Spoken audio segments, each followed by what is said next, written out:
Hip hop and wrestling. All right, so let me go ahead and get this party started. Brace yourself for the main event. HipHopandWrestling.com. All right. Backlash is this Saturday. That shit came out of nowhere. 7 weeks waiting for WrestleMania, but only 3 weeks to set up Backlash. So we're going to do our Backlash predictions. Before we get started, HipHopandWrestling.com. My name is VSOP. I'm with my mans and them.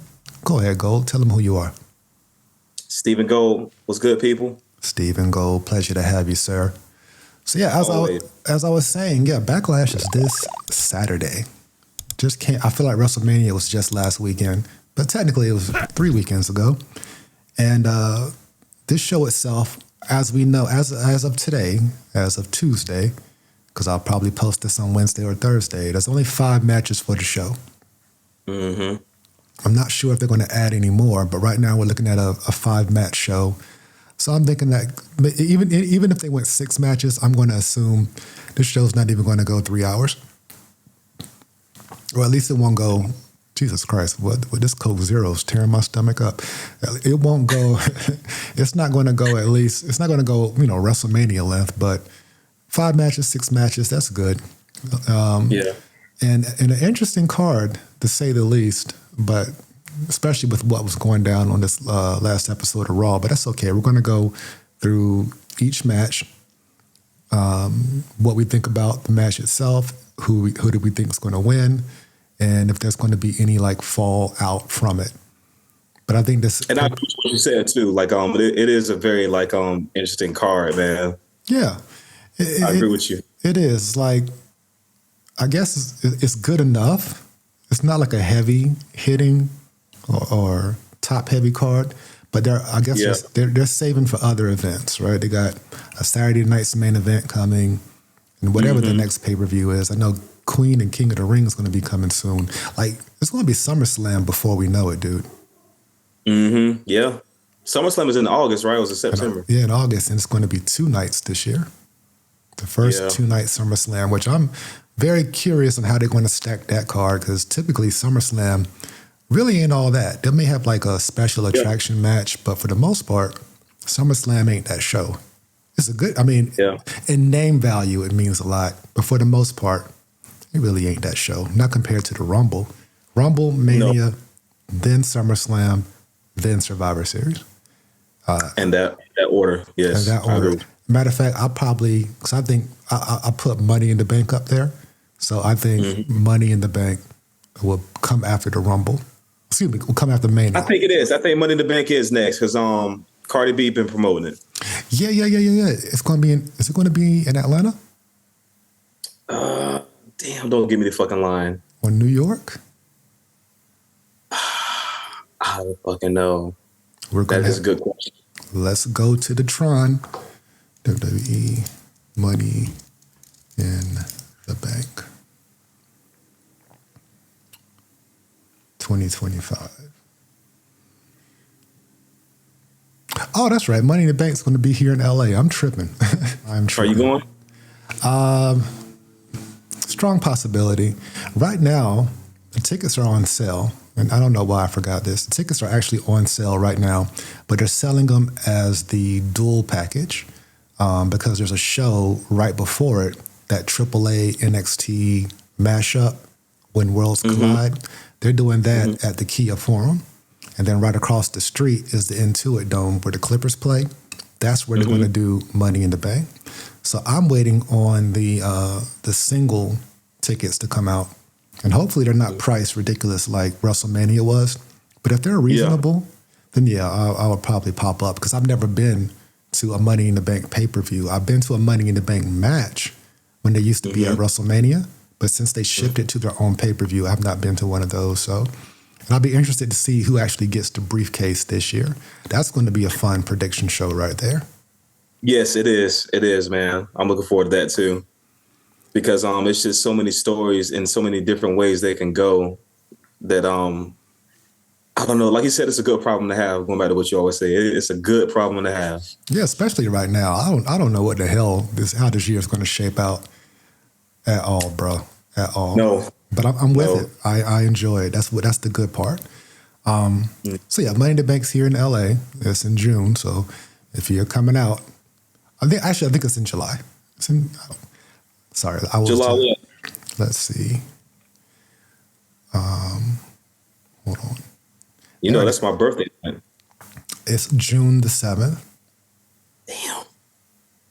Next month, a month from now. Yes, today's the 6th. Today's the 6th. So right around the corner. And they got tickets on StubHub already. So y'all got to check on that and see what those prices are. Because I don't know what WWE's, what their model is right now with these ticket prices, but WrestleMania is ridiculous. This is probably like the 4th podcast that I've said this on.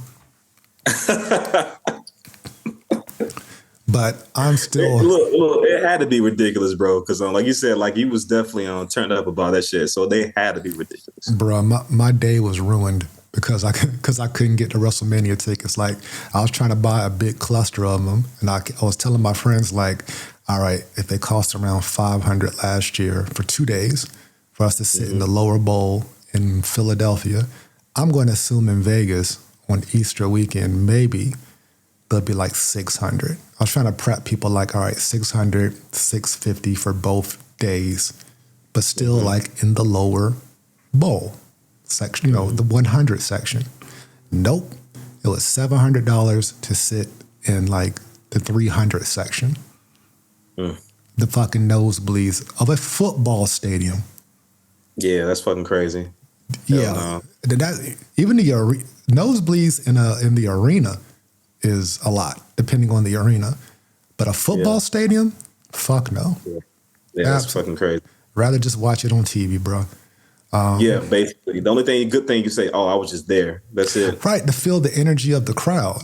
That's one of the best things about wrestling shows, because you can't hear the commentary, but you can feel the energy from the crowd. And football stadiums are huge. And those seats up there are really, really up there. I probably would have been staring at the Titantron the entire night. Had I went. But I digress. We're going to go to Backlash, which is going to be in St. Louis, Randy Orton's hometown. Great place to have a show.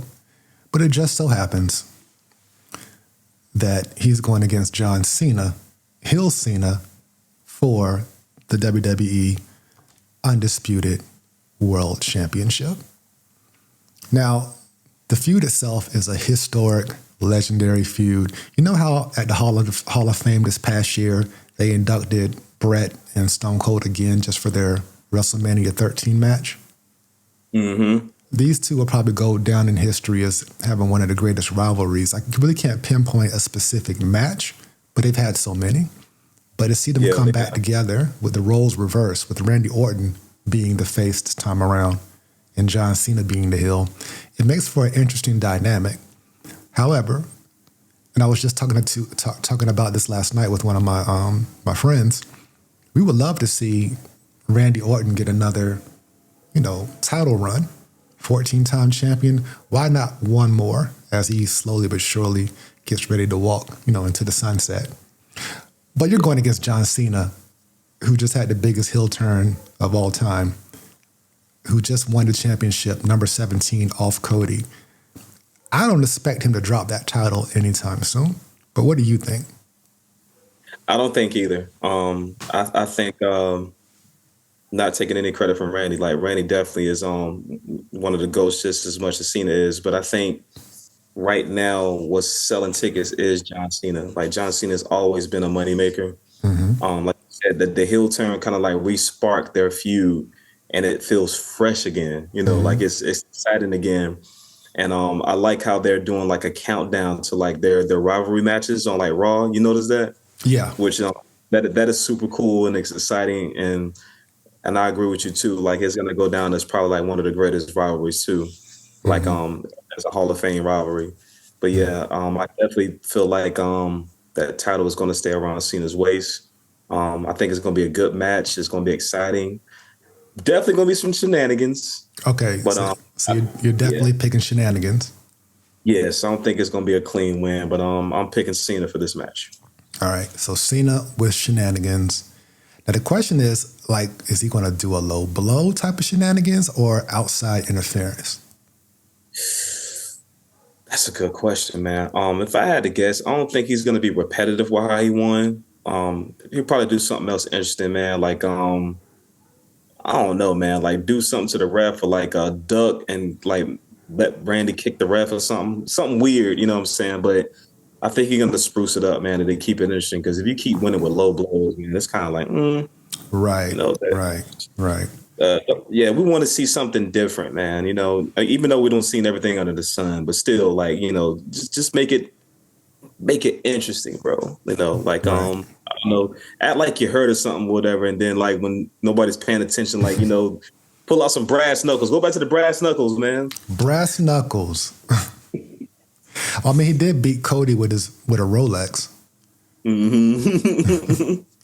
That's a new foreign object right there, a damn Rolex watch.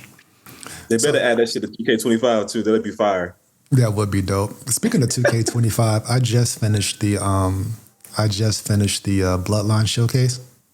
Yeah, that was pretty fun. So I unlocked everything I unlocked everything except I guess one mystery item where you do the war games, and I chose to do the OG Bloodline. So now I got to go back and do the Rogue Bloodline, and then that'll unlock the last item. But for the most part, how many times?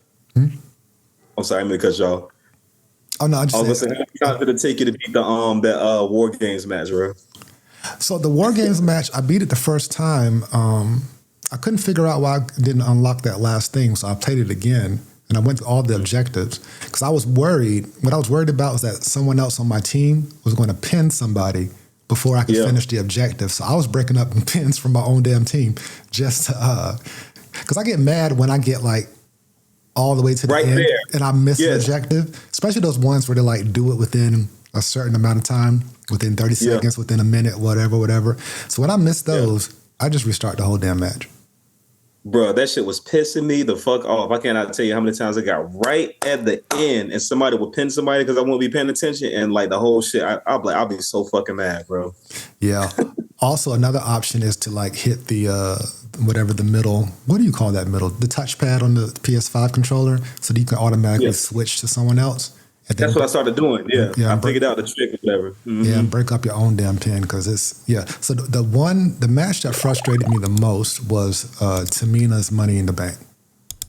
That shit was hard too. Yeah, that shit drove me. That was hard to get. I mean, it wasn't hard to win, but it was hard to do all the objectives, and I had to restart that match a couple times because I kept messing up on the part where you got to beat Natalya up on the outside. Mm-hmm. And she started reversing my shit, and I had like 5 seconds left to do. I was like, fuck. And I done got this far. I digress. So I beat that. I did My Rise 3 times to unlock everything there. So I think I've unlocked everything that does not involve the island. Yeah. So the next step will probably be the island, I guess, until they release the DLC, which I believe is this month for the pack that has Penta in it, I think. Either way, did you? I think Penta's is in July. In July, they're dropping a pack this month though, right? Yeah, this month is who is it this month? If I'm not mistaken, it's the Motor City Machine Guns this month. Oh, that should be nice. Nice moves. I think. Don't quote me. I think, man, it's something cool this month. But I'm waiting like you. I'm waiting on Penta. Yo, I'm ready to play with Penta. Yeah. So I think what I'll do next, once they drop, I'll probably set up a universe mode or something like that to play. But My Rise was fun. I played as all 3 personality types, and I really enjoyed those, especially the last one when I chose bold and brash or whatever. When I had the little, did you do the storyline where you actually take over Mutiny? I'm working on it right now, man. I'm trying to figure out like I guess you just got to keep like picking up the fights that the guy give you, right? Well, you talking about the live ones that the Troy Simpkin guy. So so you do those basically just to boost your attributes. Like if you want to level your guy up quick, do a few of those matches, especially if you find yourself like losing. Like I would get submitted quite a bit because I didn't boost up that attribute, so I had to do a couple live events to get those attribute points. But go to the main characters. Put it like this: if you're in a situation where your only option is to do the live events through Troy, that means it's time to switch to your other character.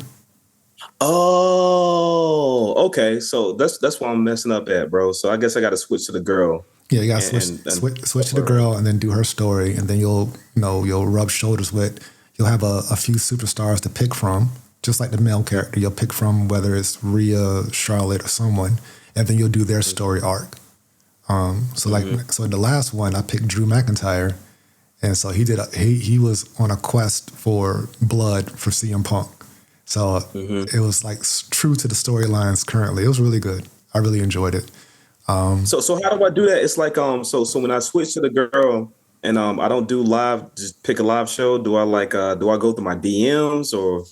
Well, the DMs is just for you to read, some of the story continuity or whatever. So when you're backstage or whatever, you'll see Troy, and then just move to the right or the left, you'll see another superstar. You might see Rhea, you might see Charlotte. I think you'll see Becky. Their options. I forgot who else. Matter of fact, Rhea doesn't show up until you play it again.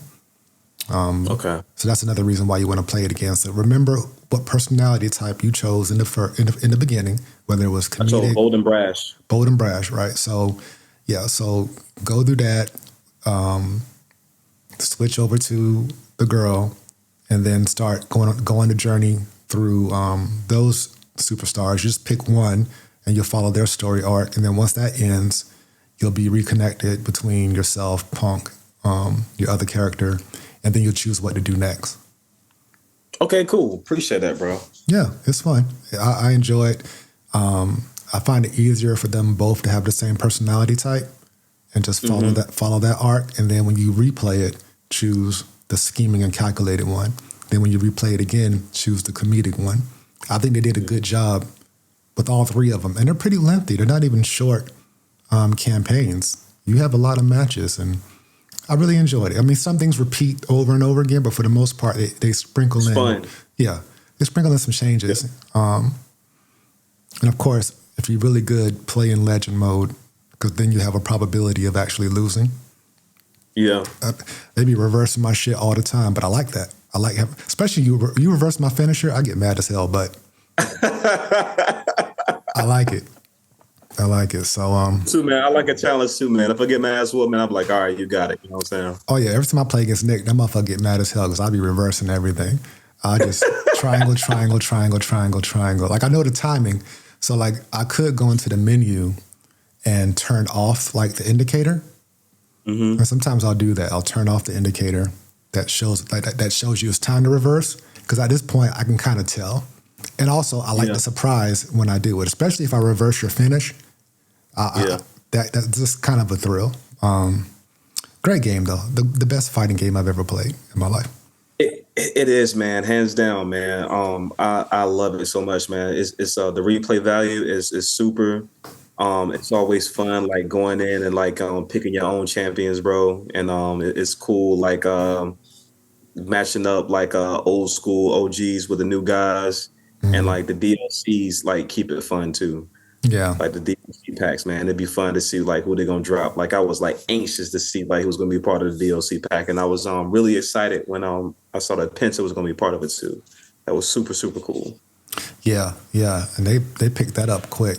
Like I appreciate the work they put into it. Like as I play it more, I'm like, yo, they've made so many great improvements. There's still some things that could be fixed, but they put, especially in like the animations, the different animations, jumping off the damn barriers, a lot. I can't complain. Yeah, even like going all the way to like the camera, like messing with the camera, and you can zoom in, zoom out. You can like go all the way around, or you can like little details, man. Like they start sweating like throughout the match. That shit is super cool. The bruising. All the arenas you can. I do wish for like the old school arenas that I could turn off the old school filter. You know what I'm talking, how they make it a little bit grainier. I like to turn that off. But yeah, the game, they can only make it better and better every year. I told last time we talked, I told you about the create a move set, which I can understand if I'm just creating a move set to be creating one, just to have in a stash. Okay, cool. Mm-hmm. But for the most part, you have to attach it to a superstar. I would like to see what my superstar looks like when I'm creating them, in terms of the moves, because that would determine what I pick on how my character looks when he does it. Like if I make someone who's over 6'5", 6'6", I might want to do some choke slams or some shit. Like I am very particular when it comes to creating my character in terms of their moveset. It got to be right. You know what I mean? So I had to see the picture of mine, man. My dude look pretty fire, bro. I had to see the picture. Yeah. Yeah. See that I would. Did you upload them? Are you going to upload your guy to the community? Do you download the community creation characters? I do. Hell yeah. I'll be going there to grab like AEW folks or shit like that. Mm-hmm. Yeah, I'll be grabbing like when they have like when WrestleMania happened, like if Jey Uso got a new outfit or some shit like that, I'll download that, man. Or like people that used to be in the game, like I download them and shit, man. So it's just it's really awesome, man. Like how much detail like these creators put into it, man. That look just like the characters that you wanted to be in there. Only thing I wish though, of course copyright not gonna let that shit happen. I wish you could like download their like entrances and shit too, like the music and stuff. Yeah. So that that'd be amazing, man. That'd be a wrap. Yeah, that would be dope. That would be dope. I find some creation suites. I appreciate that they're there, but I find them sometimes a little overwhelming. Like create your entrance. It's so detailed and deep to where it is. I just want to pick a template and go, but I know I have the ability to do the lights and the music and the animations, and I'm like, or if they have a belt, if they don't have a belt, I'm like, okay, I appreciate those customization options, although I don't take advantage of them. Have you played My GM? I haven't touched that. I'm not into simulation type things without matches, but have you done that? I haven't touched that. Okay. So I just been on my ride, like you, my rides, and I just kind of like just have fun at exhibition, like, do my favorite. I like my gauntlet turmoil, you know what I'm saying? I love gauntlets. It's super cool, man. And then whoever wins, whoever I play with, I kind of like, match them up against somebody, get them a title shot. They got to earn that shit. Like, all right, you gonna earn it if you win this gauntlet. Okay, so for the final Bloodline showcase match where you had to pick your Bloodline member to do the 9-person gauntlet, who did you choose? The Rock. You chose The Rock? Okay. I chose Jacob Fatu. Oh, yeah. That's not a bad choice either. It was going to be him or The Rock. Yeah, I had a great time. Jacob's moveset is really, really good. He'll be. And the match types, too. They got the Bloodline Rules match. That's just fun. War Games is fun. Mm-hmm. I like that they switched the camera angle. That made it a lot easier to navigate on that. Of course, I love gauntlets. I'll be having a ladder match. Ladder matches are always fun. The ambulance match is fun. I like the Raw Underground match, to be quite honest with you. Me too. Yeah, I like that. If you pick Drew and My Rise for, you'll end up doing an Underground match. That's pretty fun. Royal Rumble, I haven't done like a Battle Royal yet, but the ones I have done are fun. I'm trying to think, what match type am I forgetting? The backstage brawling has been improved dramatically. I actually like fighting backstage now. It's crazy. You can break a lot of stuff too that I'm starting to realize. I didn't know. Then I like go on YouTube and they'll be like, I forgot what it'd be like the caption, stuff you don't know. I don't know if you've seen that on like when you go to YouTube for WWE. And then you could like break. I didn't know you could break the windows and stuff. Yeah. They even have like belts and display cases. You can smash your opponent through that. Car doors, the garage door. Like they did a really good job with that. I'm trying to think. The gauntlets are always great. Hard as hell though. If you do a gauntlet where you have to go through everybody and your health doesn't replenish, damn near impossible to beat on legend mode. Damn near impossible. But I try. It's fun. It is fun, man. It's very fun. Tag team matches are fun as well. Tornado tags, clearly. But I don't have control over, like, the pin. So if something goes wrong, it ain't my fault. But, yeah. It's like, fuck. Yeah. Who's your favorite character to play with, man? Besides, of course, your own created character. I really like playing the Jacob Fatu character is really good. Roman's good. Jey Uso's good. Trying to think who else. Sometimes I hit the random button and just play with whoever they give to me. Just to spice things up. But I'm trying to think, like, who would I pick? Sammy plays good. LA Knight pretty fire too, bro. You play with him yet? I've not played as LA Knight yet. I haven't played as Jimmy Uso either because I figured him and Jay would probably have similar movesets, with the exception of maybe a signature or something. They do. Jimmy just got a couple of like different moves than Jay, but for the most part, they do got the same shit. Yeah. I've not played a solo. I have. Solo's pretty fun to play with too. He is. I enjoy playing as Umaga. Yeah, Umaga's a classic. Yeah, they just did a great job with all those characters. There's so many more to explore. I just haven't. Like I said, I'll just go in and hit that random button sometimes. But what the only thing that I would recommend they really, really work on before they get to the next one is get that online shit working. I want some online competition because I don't have friends to come over and do couch co-op anymore, right? So I want to beat some humans. The computer's not enough, and the computer might give me this false sense of how good I am until I play against somebody who's really, really good. You know what I mean? But right now, if you were to ask me, I'm the best 2K25 player in the world. But I've not tested this theory because I can't play against no damn humans because their online is trash, mainly due to the latency. You know, the button presses. I don't know what's working on their end to where they can spam their moves and keep kicking me while I'm down, but if they would just reduce the latency, I could probably have some fun matches. But also the lobby system is trash too. If you go into the lobbies, you don't see a lot of available matches. I think we would have an easier time of me friending you and us setting up our own match than we would finding some strangers to play against. But yeah, that is, and I'm not an online gaming guy anymore. When I was young, I was like the original Xbox Live. I was like one of the first beta testers. And so I've had the same name the entire, I guess, 20-something years now. But back then, Mech Assault and Siphon Filter and all these other games, I'll play online all the time. I'll play NBA 2K, ESPN 2K, all those games I'll play online. Put on the headset, talk to motherfuckers and shit. Now I don't even bother. Call of Duty, Battlefield, forget about it. I'm dead as soon as I spawn. Someone's already sniped me, took me out. It gives me anxiety even thinking about it, bro. Because I tried one time and these motherfuckers they're just too fucking good. They are too good. And they got cross-play now where you can play on against computer players. Don't even do it. Keyboard and mouse is going to take you out every single time. Every fucking time. Every time. Yeah. But yeah, look, they don't even be using guns, man. They use weapons, like use knives and stuff, and like kill you. Like it's like, damn, it's embarrassing. They be using their little tactical robot drones and shit. These kids got a lot of time on their hands. But once upon a time, I did too, at least. But the only game online that I'm eager to play would be WWE 2K.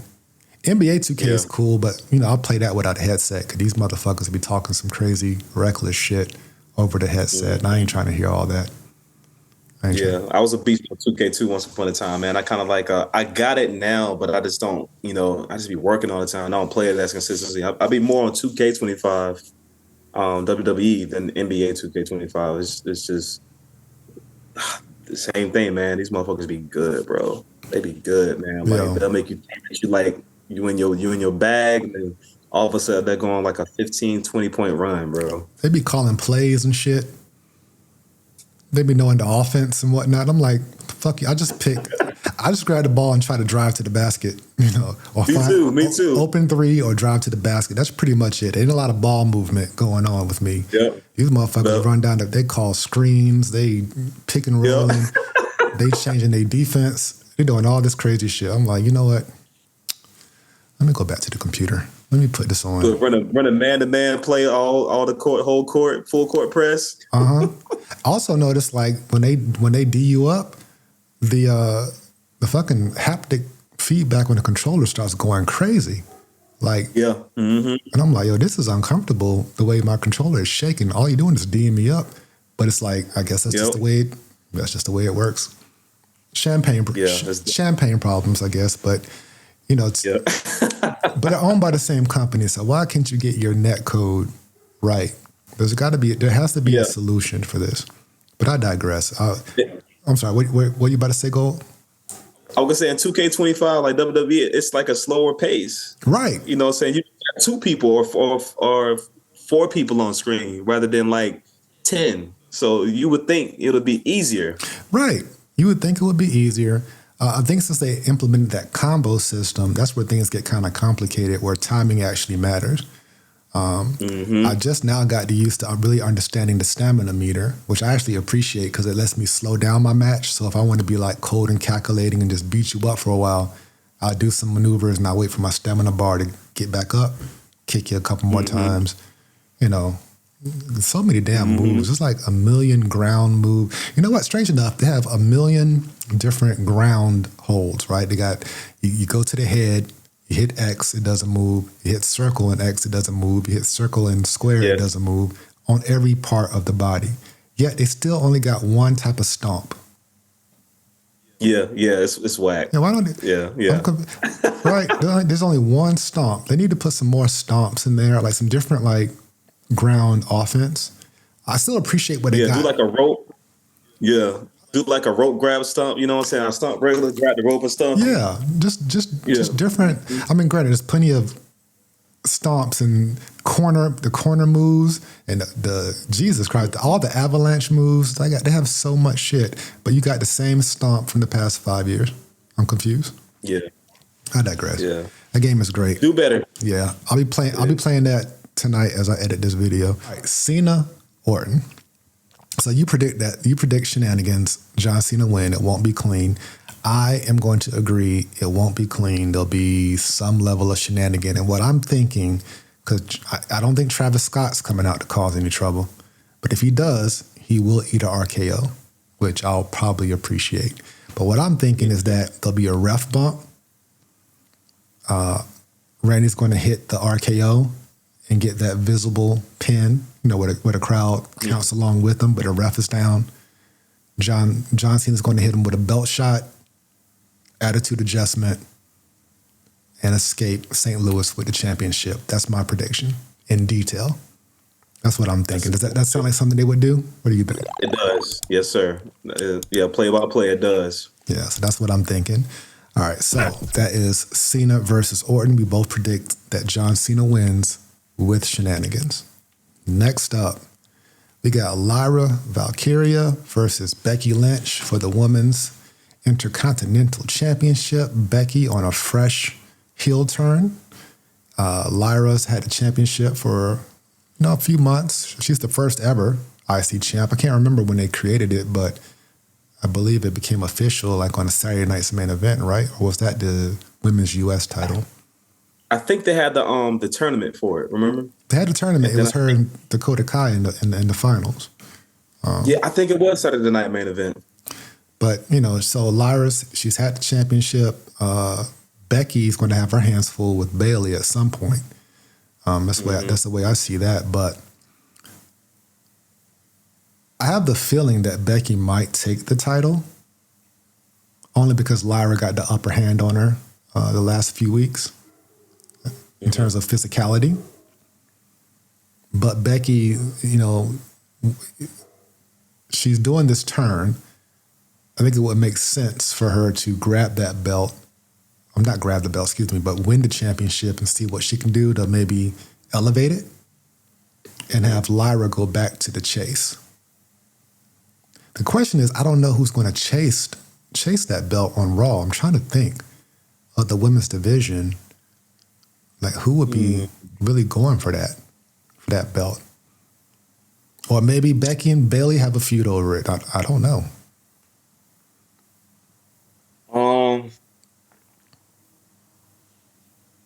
I think Lyra's gonna keep it. I think Becky might show up. Not Becky, but Bailey might show up and distract Becky. Okay. Or either it might be clean though. It might be clean, and then of course Becky gonna be mad and she might do like some bullshit or whatever, and then the feud won't be over. Like it might go on for a couple of matches. I think they brought Becky in because Becky, you know, she's doing the pullover move like we talk about, man. She's the pullover, you know what I'm saying? Like like you said, to bring some prestige to the title, you know what I'm saying? And they said, oh shit, Lyra, you know, beat Becky and kept the title, so that's gonna add some points to her superstardom. But I do see Lyra winning. Maybe Bailey might not come out. Maybe Bailey might show up, you know, afterwards. You know what I'm saying? But I'm going with Lyra. Going with Lyra. Okay. All right. So clean or shenanigans? Which one are you picking? Clean, Lyra. Lyra, clean. All right. And then Becky gonna be salty about it and like try to like do some bullshit, like try to hurt her. Okay. So Lyra wins clean. Becky attacks her afterwards. And tries to whoop her ass. Continue for like another couple matches or maybe another match. Okay. Let me think. I think if Lyra wins, it's due to interference from Bailey. Because Bailey got attacked backstage. She's going to want revenge. If she's going to show back up, the pay-per-view would be a good place to do it. So I'm picking Lyra. Lyra wins with a Bailey distraction. With a distraction. Not necessarily a cheating. Shenanigan. Right. Yeah. But a distraction that still falls in the shenanigan category. Shenanigans are shenanigans, however it happens. If you did not win clean, it was a shenanigan. I'm thinking. Yeah. So I'm thinking that Bailey shows back up, and that's how Lyra wins. And yeah, as you mentioned, a big win over Becky. But it might turn into a three-way feud. I don't know. Bailey had lust in her eyes for that IC title, so. Yeah. And I mean, we kind of could see that they're trying to build her up too, Lyra. You know what I'm saying? Like, I mean, she's a dope wrestler. Yeah. But just imagine like having a feud with, you know, Becky and Bailey. You know what I'm saying? Like, that's two OGs like signing off saying, yo, she's it now, you know? Yeah. So that would be super cool on her behalf. Very high profile for a young Lyra.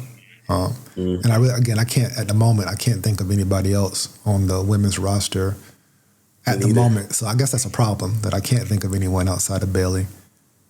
I think the best women are on SmackDown right now.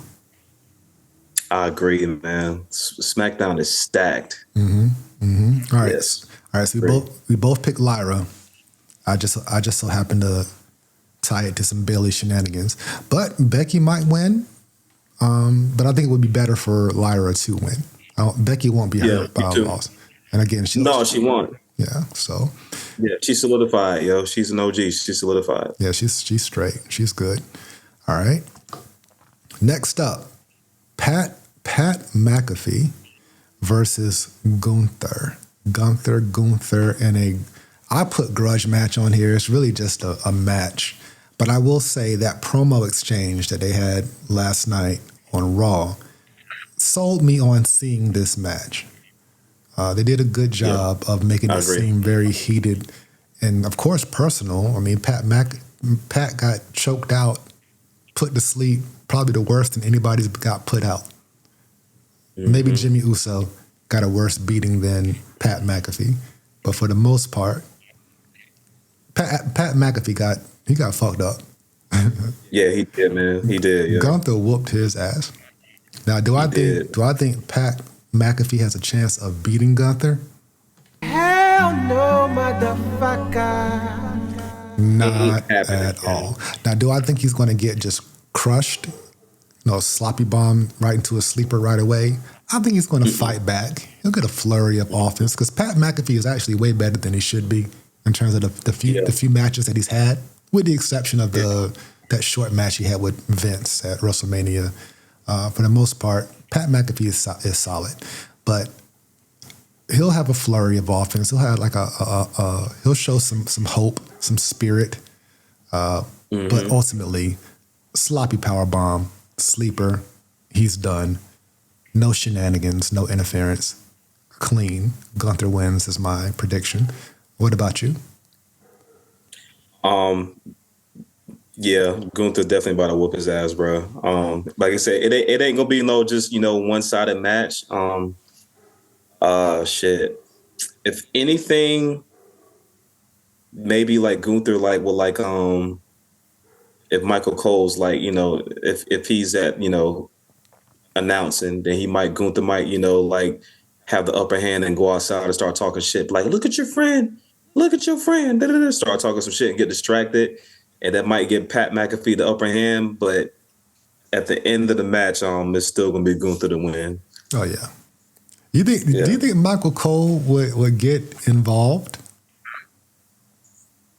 I don't know. That's a good question. I think he might talk some shit. I don't think he'll get involved, but then again, they're keeping us on the edge of our seats though, man. They like switching it up and like keeping us guessing. They don't want it to ever be too predictable, but I do think Michael Cole's gonna be involved. I don't know how, but that's my prediction. I think Gunther might talk some shit like when he's winning in the match and like he got Pat laid out. He might get out the ring and start talking shit to Michael Cole.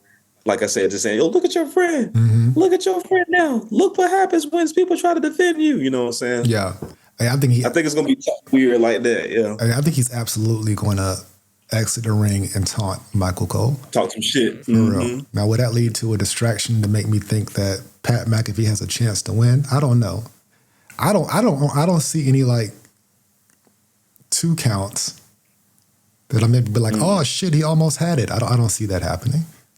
I don't see that. I don't see that happening at all. But for drama,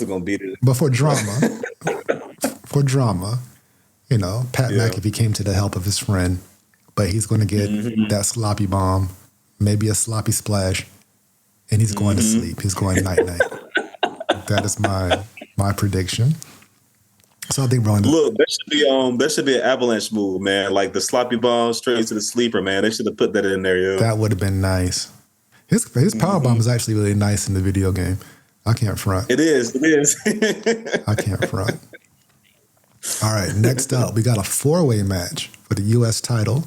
So we got Jacob Fatu, the current champ, versus LA Knight, versus Damian Priest, versus Drew McIntyre. And this particular feud, to me, just screams pullover. But, you know what I mean? It just, it does. It's like, all right, let's give these guys something to do. Yeah. While Jacob's on the come up as a champ. Because LA Knight, at some point, I think he should be chasing the world title. He does. Can you hear these dogs outside? Yeah, I can, yeah. God damn. I swear, boy. Shut up! I know, right? They ain't even my dogs. But all right, sorry about that if it's distracting. No, it's all good. Like Damian Priest and Drew, they don't seem to be over, although they've had that street fight. I don't know what could be next for them match-wise. However, going after a title, I believe, I don't know if Drew's had the U.S. title. I know that Damian Priest has, though. But I don't... Yeah, Damian has had it. Drew, I think he had it one time before. I think so? If I'm not mistaken. Okay. So, I mean, the match itself is going to be great. And I like this. I want to see Jacob, lock up with everybody here. Hopefully he shows out and presses. Everybody gets the double jump moonsault. And I think Jacob is going to walk out still champion. But something's going to go wrong with Damian. And matter of fact, I think Damian's probably going to cost Drew his win. Drew might have it set up to where maybe he can hit the Claymore on Jacob, but Damian gets in the way of it. And so he can't get his shot. I think that Jacob's going to get the pin on LA Knight. I think Jacob's going to win too. I think it's going to be a close shot, maybe to with maybe Drew winning somehow over Damian, look like covering Damian. And then somehow Jacob is going to get the upper hand, and I don't know, maybe he'd do some shit like Ray did, Drew got Damian pinned, and then he hit the ass with a moonsault, you know what I'm saying? And then cover one of them, and somehow LA is like, outside the ring incapacitated or some shit like that. But I definitely think Jacob is gonna pick up the win. He's too hot right now, bro. And it's just shit. You saw the pop he got at WrestleMania when he won the title, bro. Like, Right. just let you know, man. It's just he's been that motherfucker, bro. Like, and this just proves it. So I don't think he's gonna lose that title no time soon. Not unless something crazy happens, like on some old Solo Sikoa come out and like do some shit to like make him lose and then start they feud, which we both talked about that. That's gonna happen. That's bound to happen, him and Solo. But that would be very fucking surprising if Solo be a part of him losing the title. But I just don't think he's losing that title anytime soon. Well, if Solo comes out ringside with Jacob Fatu, yeah, keep your eye on Solo for sure. For sure, yeah. If Solo comes out later, there's going to be some shenanigan, but I don't know if it's going to be in Jacob's favor, unless Solo calls himself, helping him win, and then help him lose. Right. If Fatu's like, get the fuck out of here, I don't need you. But distracted, yeah. Who's going? So okay? So in terms of who's taking a pin, I picked LA Knight. You're saying that Damian Priest is going to get pinned? I think Damian Priest. All right. So who's going through a table? Who's going through the announce table? Somebody in this group is going through the announce table.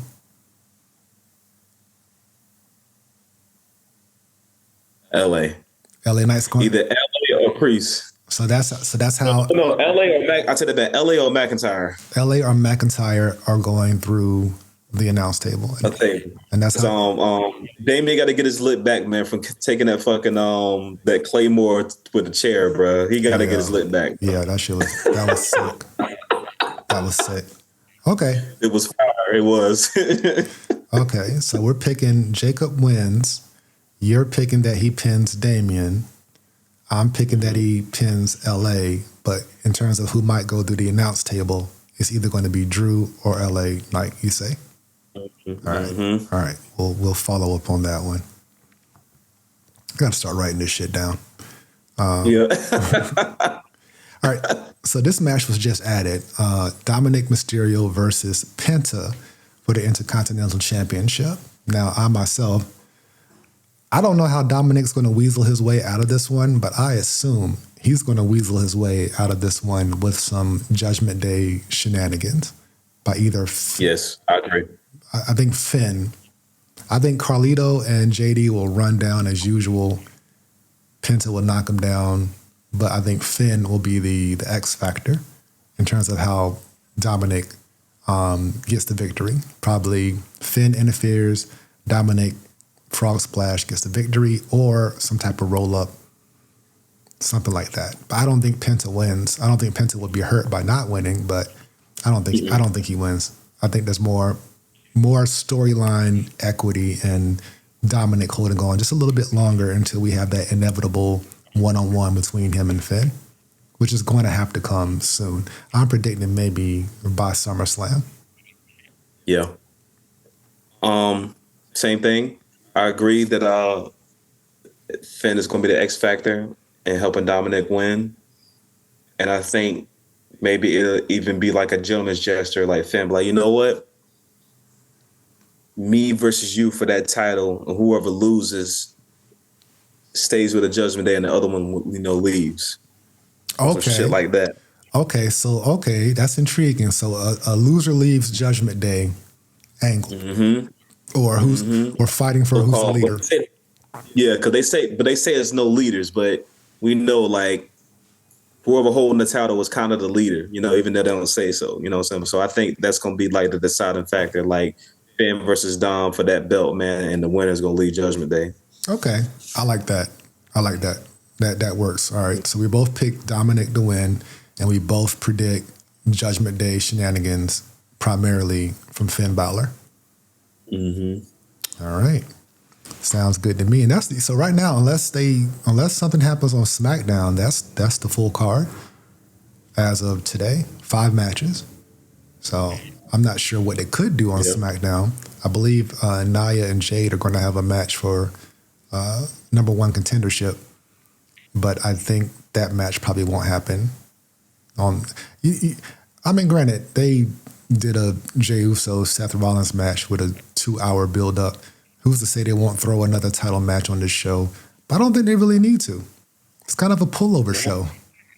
Yeah. Kind of like a little appetizer, man. Yeah, they got a lot of big things they got to set up on the road to SummerSlam. Yeah. Money in the Bank and the King and Queen of the Ring.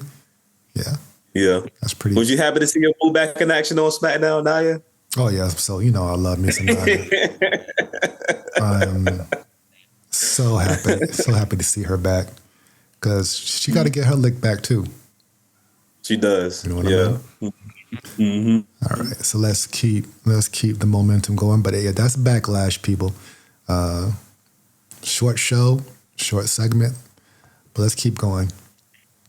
All right, so Jey Uso's next contender, now that he's escaped Seth Rollins by a hair, will be Logan Paul.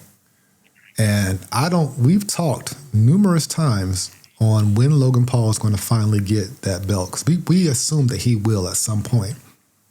But I don't think that time is now.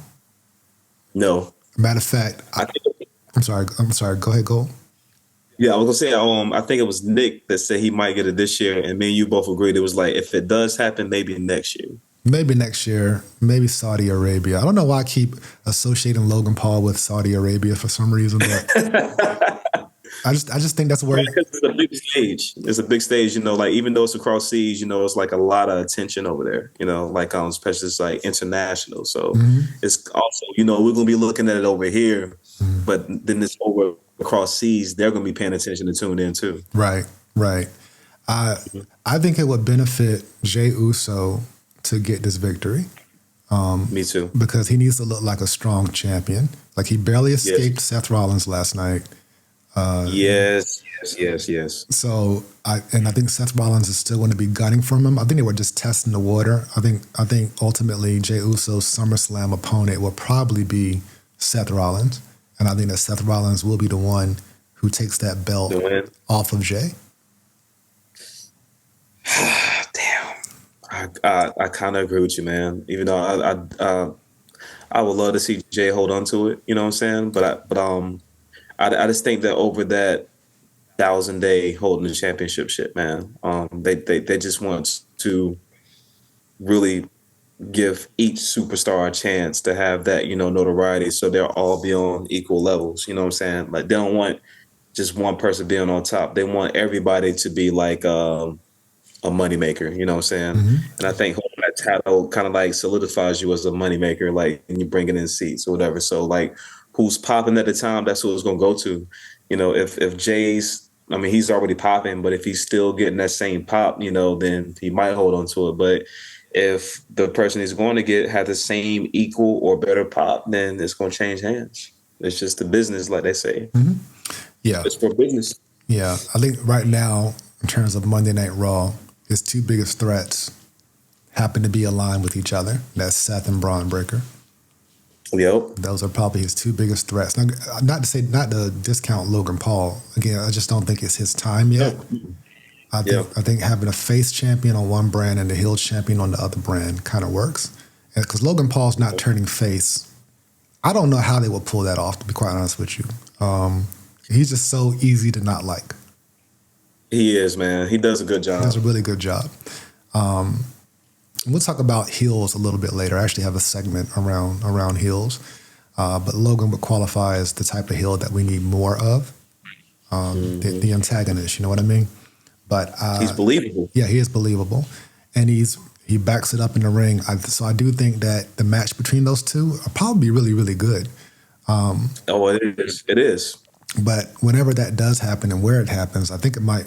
I was listening to the Wrestling Observer earlier today. They're predicting Saturday night they're going to do the match on TV at Saturday night's main event, which is cool, which is fine. But you talking about Jey versus Logan for the title? Yeah. That's the rumor. Yeah. So, but yeah, I think when they do fight J-Lo, what the fuck? Well, let me tell you something, brother. What you gonna do? I think I got thrown off by the airplane going over. Or was that a helicopter? Yeah. Might be the ghetto bird. I'm not sure. Like an airplane. Yeah. But yeah, I think a win over Logan Paul will be a strong win with high visibility. Much more eyes will see that than Gunther. I mean, Gunther was big. That was WrestleMania stage. But, Logan, he has all of his minions. So Yeah. they'll be cheering him on. So, yeah, good way. We need to make Jey look as strong as possible until that inevitable loss to Seth Rollins. That's what I'm predicting. What are you about to say? SummerSlam is gonna be where? Where's SummerSlam gonna be at again? New York. MetLife, right? MetLife, New York. Mm-hmm. Okay, MetLife, New York. Wait a minute. So when is there's supposed to be a pay-per-view in Cleveland, right? Too, where Logan's from. This year? If I'm not mistaken. They did. Maybe next year. I think it might be. I think it's SummerSlam next year. It's gonna be like in Cleveland. Let's see. If I'm not mistaken. Let's see. Let me pull up. Because if it's gonna happen, that's probably when it's gonna happen, bro. If he gets that title. All right. Let me find the list or the schedule. Let's go to the Tron, the VSOP Tron. Oops. There we go. All right. So where are we right now? We are at Backlash, which is in St. Louis. Mm-hmm. Saturday night's main event is on May 24th. That is going to be in Tampa, NXT. Okay, so then June 7th is the Worlds Collide and Money in the Bank shows. That's June 7th, and here in LA. Saturday night's main event again. I guess that it says TBA, so they don't know where that's going to be. That's July 12th. August 2nd, SummerSlam Night 1, Night 2 will be in New Jersey. I mean, the stadium's in New Jersey, but the New York teams play there. Then again, their stadium has always been in New Jersey. Yeah, yep. Mm-hmm. Back when it was in the Meadowlands or whatever. Clash in Paris, so that'll be August 31st. And I guess that's it so far. I know they got an event in Perth. They just announced an event in Perth. But it might be. I think it might be next year, man. But I know SummerSlam's supposed to be like in Cleveland or something like that. Because I remember like Logan Paul like talking shit about that. All right, so we both picked Jey Uso to finally win. Well, actually, it's not a pick. We won't know until we get closer to the date. They got if it's going to be on Saturday night's main event, they got a good amount of weeks to build up to it. But so far, the interaction between the two has been good. Logan Paul's been getting the best out of the physicality with the sneak attacks, which gives me more reason to believe that Jey Uso is going to super kick the fuck out of Logan Paul whenever it does happen.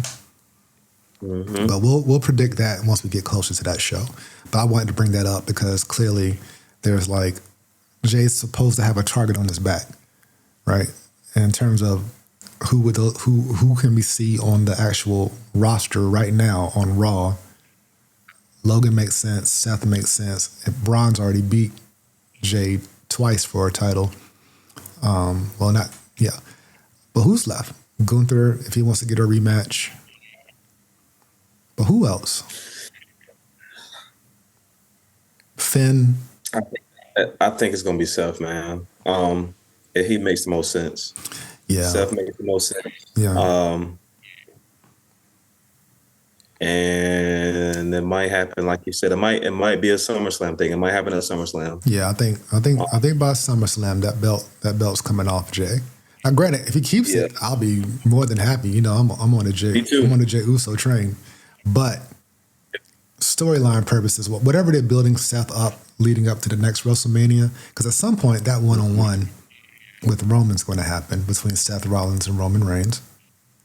And it might be WrestleMania. That's what I'm thinking.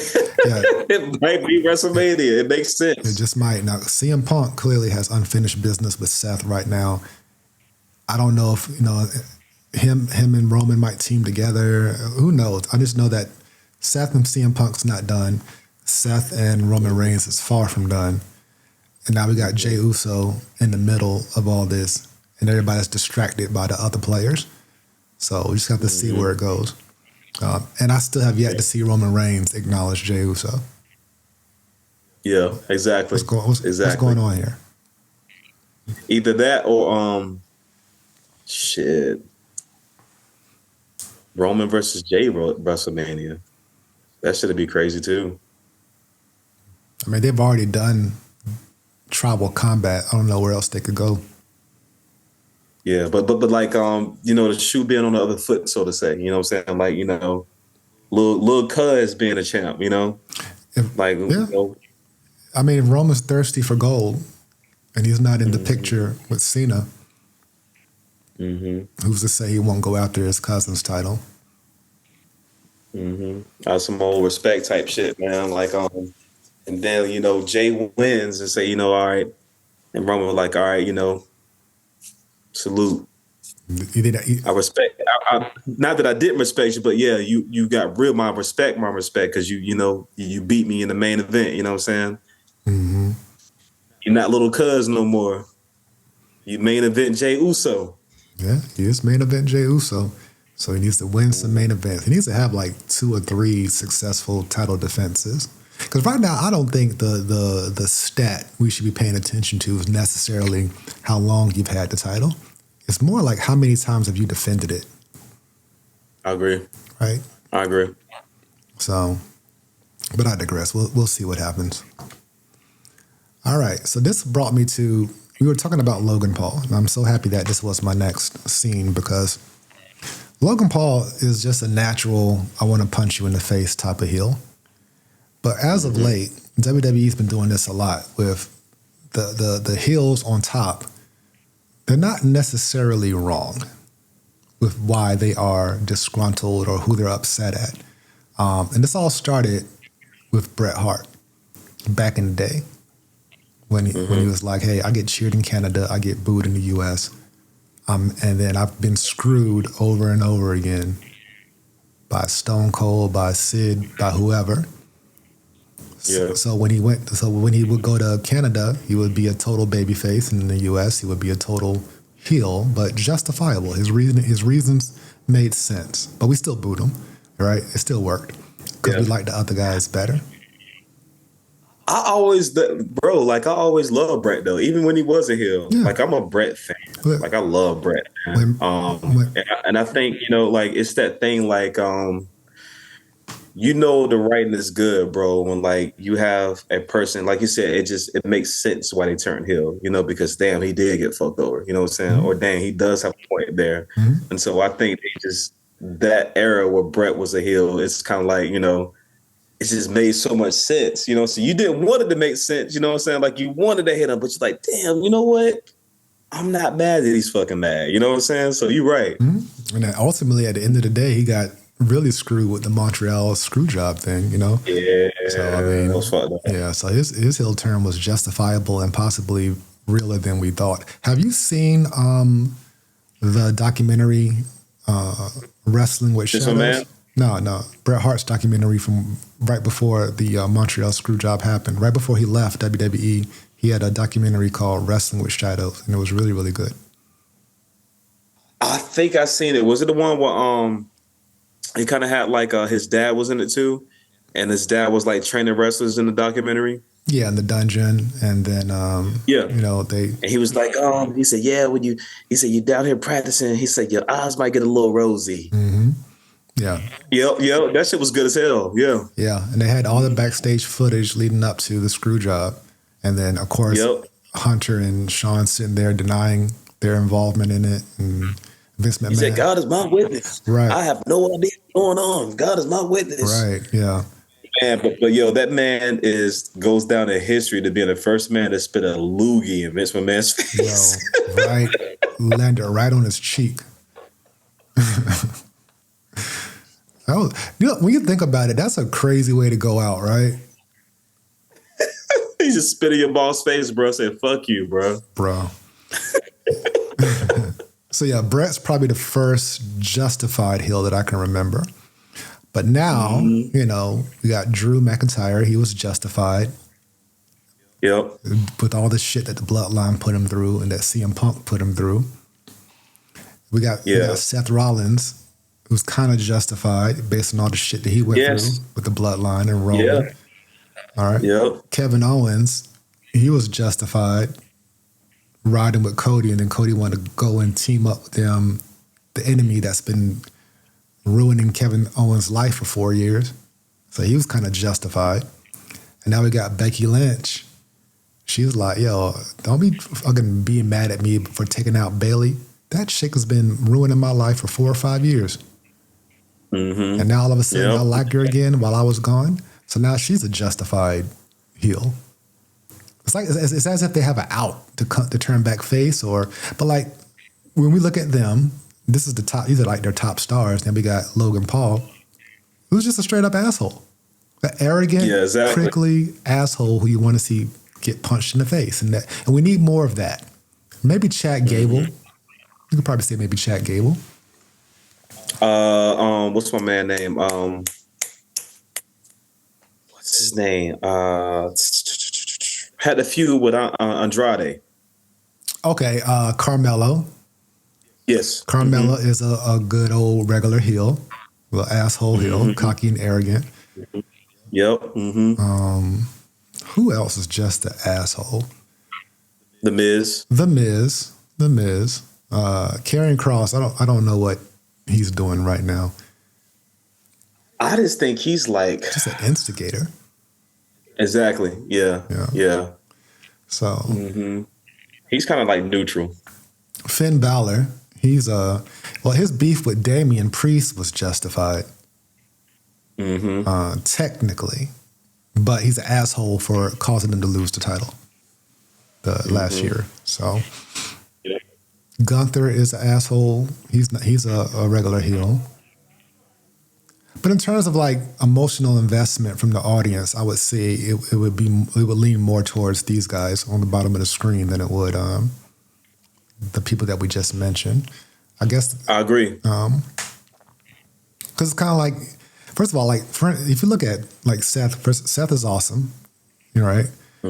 So again, he hasn't really said anything that dismissed the fans yet. He hasn't shot over the fans. Oh, I forgot to put John Cena up here. His reasoning is just like, I've taken your punishment for all this time. Now I'm going to finally stand up for myself because I'm a human being. Fuck right? So John Cena's a justified heel right now. It's just interesting how they do this. I mean, it works. It just so happens to be a lot of people doing it at the same time. Yeah, and I would say like if number one pick though, it's probably Drew, because Drew just fucking sucks, bro. Like his last title win was like when people couldn't even sit in the stands. You know what I'm saying? And then like he finally won it again on the big stage and lost it. The same night. So it was like, damn, bro. Like when will he get his actual break? You know what I'm saying? Because he looks great. His fucking promos are good. Like his character is believable. You know what I'm saying? Like I like Drew. I like Drew, and I think he does deserve like his little run, man. To be champ sometime. But it just seems like he always comes up short, and they just keep changing the story. Yeah. And so it seemed like he definitely got the shortest end of the stick. I feel like he's going to be turning back face sometime this year. Because if you remember his match on SmackDown a few weeks ago, there was some outside interference, and he had that look on his face as if he was conflicted. Who was he going against? Who did he face? I think Solo came out there and interfered. Someone came out and interfered, and Drew was in the ring like, fuck it, I got to take him out, hit that Claymore, and get this pin. Now I got to... Damn, I forgot who he went against. I forgot, bro. Let's see, SmackDown, Drew versus...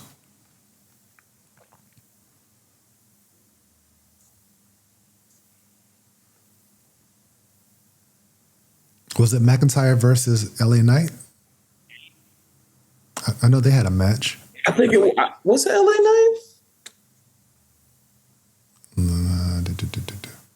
There we go. Let's go to the Tron. Okay, yeah, Solo came out, hit LA with the spike. Now look at Drew's face. He's like, really, dude? He's looking at LA. He's probably like, I don't want to win it this way. But now look at him. He's like, fuck it, I gotta do what I gotta do. All right, so I think Drew's going. That was kind of like a stalemate. You said what?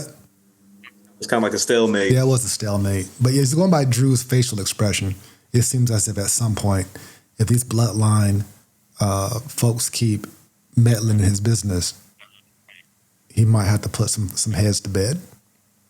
Yeah, because you don't fuck with him already. You don't fuck with him, right? Mm-hmm. So we'll see. I mean, as long as it's one of those things where the scale, you got to have you got to have a good amount of powerful baby faces to match these powerful heels. You know what I'm saying? Mm-hmm. Right. Mm-hmm. So, and then when Cody gets back, what's the dynamic? He's a man without a belt anymore. So is he gonna get in these mixes with these same folks, or like what's his path? Right? Yeah, exactly. Yeah, that's what I'm like really anxious to see, man. Yeah, but interesting time in the justified heel era. I'm with it. If that's what they got to do to explain things, it's just like, how dastardly are you going to get? What unredeemable qualities are you going to display?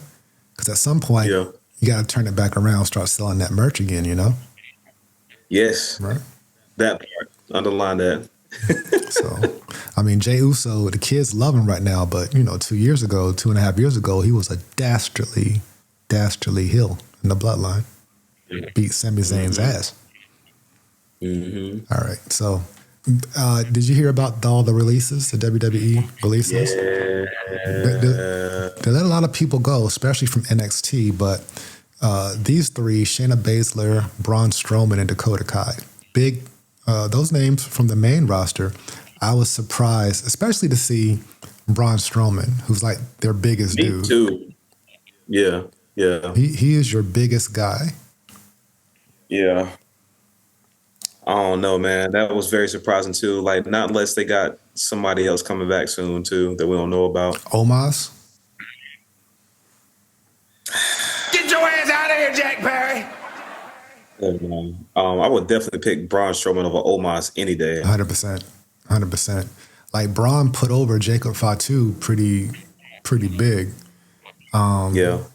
I've not seen Braun anywhere outside of WWE. He did like this little, I forgot the name of that promotion. It was short lived, but he came back he got let go before, came back, had a decent run, but now he's gone again. I don't know where his future leads. He's an older gentleman, but he's still big. He still looks impressive, and he doesn't have to do much. He's pretty athletic for his size. Yeah. So I don't know if AEW is going to pick him up, or is he just going to? He could go to Japan and be humongous. TNA, I don't know if TNA can afford him, and technically they're tied to WWE, so I don't know if that's an option for him. But in AEW, he would be gigantic because like there's AEW big, like Drew McIntyre would be a giant in AEW because most of their talent is under 6'4", under 6'5". I think their tallest guy is probably 6'7", 6'8", maybe. So Braun being like 6'10", is he like 6'10", 6'11"? He's not 7 feet tall, but he's one big son of a bitch. Nah, he's close though. Yeah, he is. Yeah, so I mean, there's still money with Braun in my mind. So I was really surprised to see, out of all the cuts, that guy. I know, man. I was very surprised by that. A WrestleMania main eventer. Well, at least in the pandemic era, he beat Goldberg. Did he beat Goldberg or did he beat Brock? I think he beat them both at some point. Who did he beat at WrestleMania pandemic? I know Drew beat Brock, or did Drew beat Goldberg? Drew beat. Was it Brock? I think he beat Brock. I think Drew beat Brock. What WrestleMania was that, number-wise? It was the same one where wasn't the same one where Cena went against Bray Wyatt? Yep. Was it WrestleMania 37? No, it was WrestleMania 36. Yeah, WrestleMania 36. That was a very sad WrestleMania. It was very hard to watch. Yeah, it was. It was really hard to watch. Such a rough year, man. Yeah, it was terrible. Such a terrible year. It was terrible, man. So it was versus Drew versus Brock, right?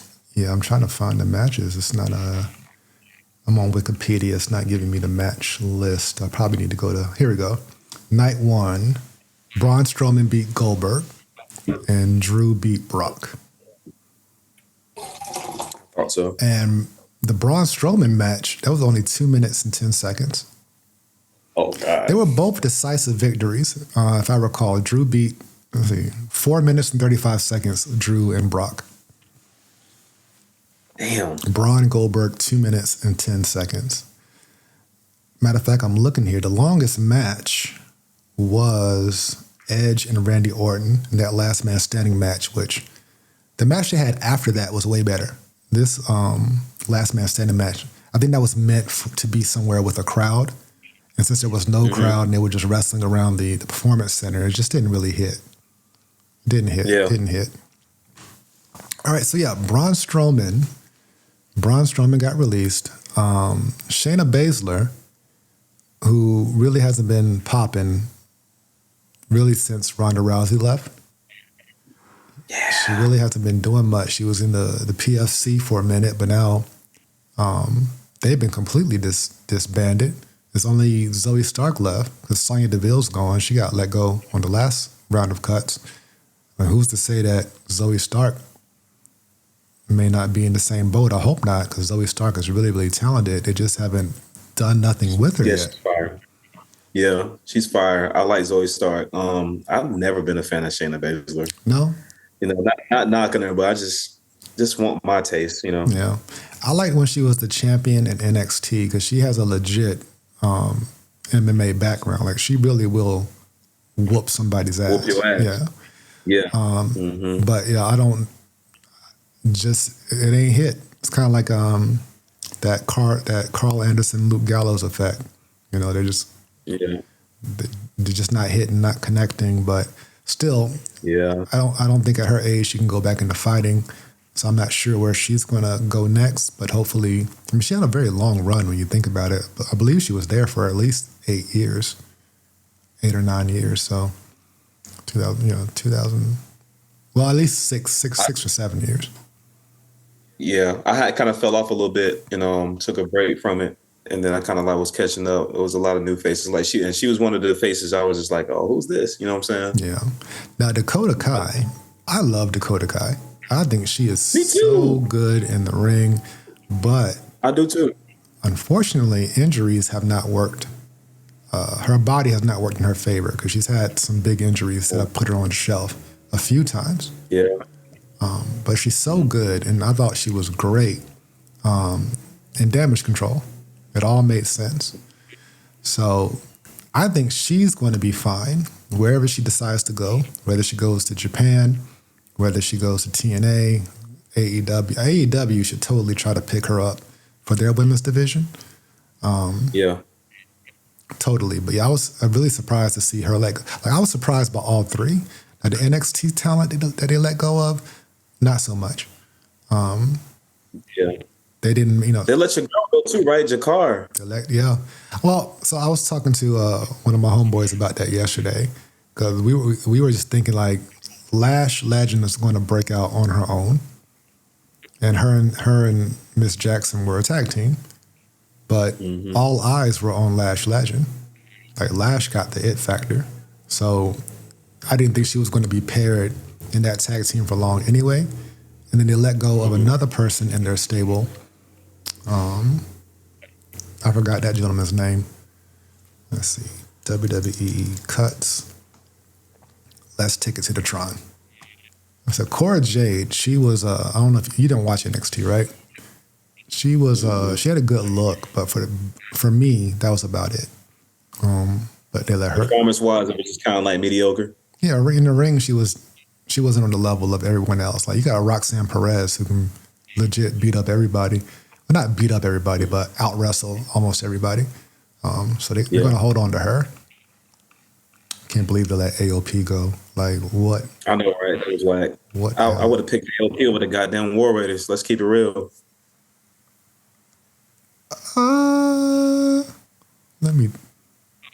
I need them both. We need If you got to pick between the two, if you start the show, VSOP, Monday night, whatever, Slam Masters, AOP and the War Raiders. Who you going with? First You of can only all, pick one. I love that you call that shit Slam Masters. There used to be this video game called Saturday Night Slam Masters. I know. That shit was fire. It was fire, bro. It had your boy from Final Fight in there. Hagar, I believe his name was. Yep. I love that shit. That shit was fire. They had a little entrances and everything. I mean, for the cool factor, I guess AOP has the cool factor, but in the ring, War Raiders are better in the ring. But look-wise, being some scary dudes, AOP. So I'll probably get with AOP and then figure out a way to sign the War Raiders later. But I gotta have both teams. All right, so there's Dakota, Shayna. All right, so Katana Chance and Kaden Carter. Now they were main roster talent, but they were not utilized. They even had the tag team championships, if I recall. But so did Isla Dawn and Alba Fire. But Katana Chance is really good. I thought Kaden Carter was really good too, but they're both very, very small, like under 5 feet it seems. But it had such good tag team offense in terms of moves that they did together. On NXT, I thought they were great. But when they got drafted in 2023, nothing really came of it. And just like Isla Dawn and Alba Fire, they were just off TV floating around. But they're young still though, so maybe they'll pick it back up somewhere else. I mean, you never say never, right? If you get released in your 20s, as long as you stay at it, you get back on the scene, go in the indies, if you really want to do it. You might have some other skill set that can get you paid. Who knows? Like, there's nothing wrong with it if you want to go, whatever you want to do outside of wrestling. But if wrestling is your dream and you want to stay at it, then you got to just go hustle. And there's a lot of different... Go back into the circuit, man. Yeah, just go back and just keep doing it. Now, a lot of these talents got brought up in the WWE system, so they may not know anything else. They might get a harsh reality when they try to go other places with different cultures and different types of teaching and learning. But in some instances, that could be the best thing for them, to actually go out and get some other experience. But these two ladies were really very talented, so I was surprised to see them go because they could have been developed more. So we talked about Cora Jade. Cora Jade, just in my mind, she just had a great look. But for the most part, I really didn't care about her in the ring. Yeah. Oro Mensah, this fella right here with the pinkish, reddish braids, really, really good in the ring. He's very good. Then there's Jakara right in the middle. So this whole stable, they were called Metaphor. That's Noam Dar in the front, who was really, really good. I mean, small, but very, very good. Oro Mensah, really good. Chikara Jackson, she just fine. But wrestling-wise, didn't really care. And then there's Superstar written all over Lash Legend. She's going to be big. You think she's kind of like Jade Cargill? Yeah. She works better than Jade Cargill, kind of. Damn. Yeah. I think, she might replace Nia Jax as my boo. We'll see. Wow. That's high praise because Nia Jax that's my boo. I know, bro. Love me some Nia Jax. I know. So Javier Bernal and Riley Osborne, Riley Osborne, I've seen him a few times on NXT. The other gentleman, I haven't seen him at all. Best of luck to them in their future endeavors. Gigi Dolan and Shotzi. Shotzi was a letdown, man. I did like Shotzi. I just feel like I just couldn't figure out how to I don't know, man, but I did like Shotzi though. I like Shotzi. I just couldn't figure out nothing but a story. I liked her look. It stood out. And I liked her entrance with the tank. That was always dope. Yes, you too. That was very dope to me. But when she debuted, it was like her and Tegan Knox. And I was like, who the hell are these girls? But yeah, Shotzi, she could probably go somewhere else if she wants to, if her heart's in it. Oh, yeah. Gigi Dolan was really good, a good wrestler. I liked her. And she played a big part in the 2K video games in My Rise this year and last year. A bigger role last year. But Gigi Dolan was dope. I just knew she was going to make it up to the main roster at some point. She's been floating in NXT for a very long time, 2 or 3 years at this point. But hopefully she'll land somewhere. Like AEW has a women's division that's stacked on its own. So it's just finding room for these other women to come in, get on TV, and make an impact. At the end of the day, it just comes to what the fans are feeling. So, all right, Gallus. Now, all 3 of these guys, a whole damn faction got let go. This one in the middle, Joe Coffey, I thought he was really good. But he's a small wrestler. They're kind of like the size of FTR. You seen FTR? No, I heard of them though. Yeah, so they used to be in NXT. Well, they were on WWE, the main roster. They were called The Revival. Do you remember The Revival? It was a bald head guy and a guy with a short haircut. I don't remember what their names were on WWE. Vaguely, yeah, on vaguely. AEW, they're superstars. They're like one of the best tag teams. But Gallus reminded me of them a little bit. They're all like, I think they're Scottish. They're either Scottish or they're Irish, or one of the two. But yeah, the whole damn faction got let go. I think they can be fine going to wrestle in Europe, or finding another promotion to work for. AEW is kind of stacked. They picked up the young grizzled vets and didn't do much with them.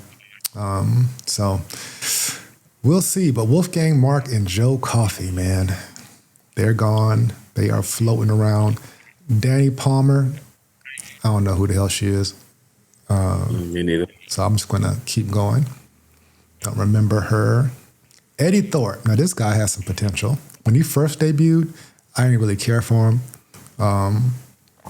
because he was just wrestling. He was just doing the basic fundamentals, nothing special. There was really nothing special about him when I saw him in his debut.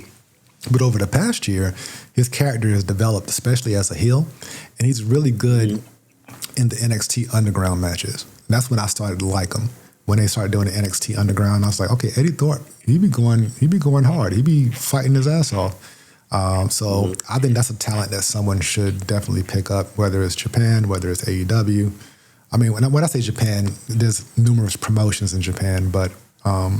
It's like a whole fucking different whole world over there. But New Japan is like the big dog over there. So if he could make it to New Japan, he'll be great. Yeah. AEW, of course, but I don't know if they got room for him. Again, AEW's roster is stacked, so we'll see. But yeah, I think if AEW goes for anybody, man, it's probably gonna be Braun.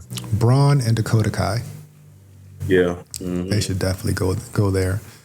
So yeah, those are the releases. Let me go back from the Tron and get back to there we go, Braun and Shayna and all them. Okay, cool. So yes, it's always this is kind of like clockwork. WWE always lets a lot of people go after WrestleMania, but then they say, "Oh, we're going to do a draft," and then people get moved around and shuffled around. So I mean, we'll see what happens. Maybe there. someone will come back. I mean, look what they did with Jey. Jey said he was out, and they was like, "Oh, Jey's out of his contract," and then all of a sudden, and I did a little favor. Was it Cody? That said that he brought Jey Uso back to Raw. Oh yeah, well that was more of just a storyline. Because when I will say on a storyline consistency based, goddamn. Well, let me tell you something, brother. What you gonna do? From a storyline continuity standpoint, when they had Cody endorse Jey Uso because they knew that the locker room weren't going to be filling him because of all the dastardly things he did for 4 years as a Bloodline member. So he was getting that Cody cosign. You know what I'm saying? So that's how. But it wasn't necessarily a contract, anything. They're not firing the Usos unless they do something really crazy in real life. They're fine. But anyway, so. I was hoping, unfortunately, I couldn't, since we couldn't get Nick or Madison, I was going to debut this new segment that we're going to try. You know, I like to try some new shit called Damn Homie. And today's Damn Homie superstar is Austin Theory. Damn Homie. Yeah, man. Last night he got his ass whooped by Sheamus pretty decisively. They've been teasing this breakup with him and Grayson Waller for the longest. But in the meantime, Austin Theory has been just getting geeked out every which way. Yeah. And keep in mind that 2 years ago at WrestleMania, he beat John Cena. Now look at him. Damn, homie. It just sucks, man. It sucks because like I like Austin Theory, man. Like he looks great. He's another one who was talking about like the cocky asshole personality. That's him. He has it, and you believe him. And I don't know, man. I don't. I guess they just don't think he's. I don't want to say marketable because I mean they wouldn't have him on the roster if they didn't think he was marketable, man. And maybe they're just trying to figure out something to make his shit like pop again. And I guess what's the name of their squad? Like something down under? A-Town Down Under. A-Town Down Under. I guess they thought that would pop more than it did, and it just didn't. So now they're just trying to figure out something to like pull him back to where he was at one point when he was the U.S. champion. Maybe at least when he was the U.S. champion, he was popping. He was in Elimination Chamber. He beat John Cena. Vince McMahon had handpicked him to go against Pat McAfee at WrestleMania. Like I thought he was going to be the golden child. And so what do you think happened? Did he piss somebody off or something? That I don't know. And I have no idea. No idea what went wrong. Yeah, that's crazy. I don't know if maybe when Vince was still there, maybe he saw the vision and Triple H didn't see the vision. I'm not sure, but all I know is that the mighty has fallen quite a bit. Now he's only 27 years old. Oh yeah, he got plenty of time. There's plenty of room to rehab, but if he keeps getting geeked out this way, he might be on the next round of cuts. Yeah, I think right now, because again he was brought in and pushed pretty hard, getting that title and again beating Cena. That's big. It is big. That's huge. So apparently they saw something in him for that. I think he's going through what Drew McIntyre went through when he first came in, and Vince McMahon had handpicked Drew McIntyre to be, the future, the superstar, and then next thing you know, he's getting pushed, IC title. Again, Vince McMahon co-signing him verbally in the ring as his special signing or whatever. And the next thing you know, he's in 3-man band with Jinder Mahal and what's that guy? Heath Slater doing air guitar and getting geeked out. Heath Slater. Yeah. And, Drew McIntyre was able to come back from that. He went to the Indies, went to TNA, built himself up as Drew Galloway, came back, and then got the treatment of a star. But he definitely went through the process of getting geeked out and held down with all that potential. And I, back then, 2012, I looked at Drew McIntyre as just a geek, a jobber, 3MB, getting beat up by the Big Show and Sheamus and Alberto Del Rio, and everyone's just beating up 3MB. But now look at Drew McIntyre, right? So maybe this is Austin Theory's 3MB moment. And maybe he can bounce back from it. He's very young, very talented, hasn't had a major injury that I know of. So I just hope they can ride that momentum. But right now, he's definitely in damn homie status. Rest in peace to Steve, Mongo, Mick Michael, man. 67 years young. Yeah. Battling ALS for the past 4 years. They took him off of life support. And I just want to make sure I gave this man his props because although he may have not been the best wrestler, he played a major... Big at WCW. He had a big contribution to the wrestling business.